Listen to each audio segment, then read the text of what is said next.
ఇక్కడ హైలైట్ చేశారు. లేకపోతే ఆగిన ఆరోగ్యశ్రీ అంటూ రాష్ట్ర వ్యాప్తంగా ఉచిత వైద్య సేవలను పూర్తిగా నిలిపేసిన ప్రైవేట్ నెట్వర్క్ ఆసుపత్రులు ప్రభుత్వం 3,000 కోట్ల బకాయి గత్యంతరం లేని పరిస్థితుల్లో సమ్మె చేస్తున్నామని ఆసుపత్రుల ముందు పోస్టర్లు, వైద్య శాఖ కార్యదర్శితో భేటీలో ప్రభుత్వంపై నిప్పులు జరిగిన ఆశా ప్రతినిధులు నోటి మాటలతో ఇచ్చే హామీలను నమ్మబోమని స్పష్టీకరణ అన్నటువంటిది హైలైట్ చేశారు.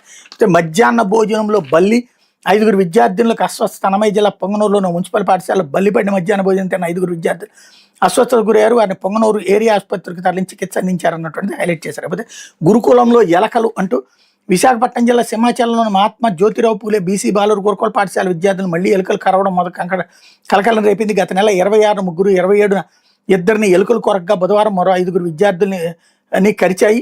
దీంతో వీళ్ళంతా అడవరం ఆరోగ్య కేంద్రంలో చికిత్స తీసుకున్నారు. విద్యార్థులు గాయపడుతూ తీవ్ర భయాందోళన చెందుతున్న ప్రభుత్వం మాత్రం చర్యలు తీసుకోకుండా చోద్యం చూస్తుంది అన్నటువంటి వార్తని హైలైట్ చేశారు. లేకపోతే పార్లమెంటు ముందుకు లోక్సభ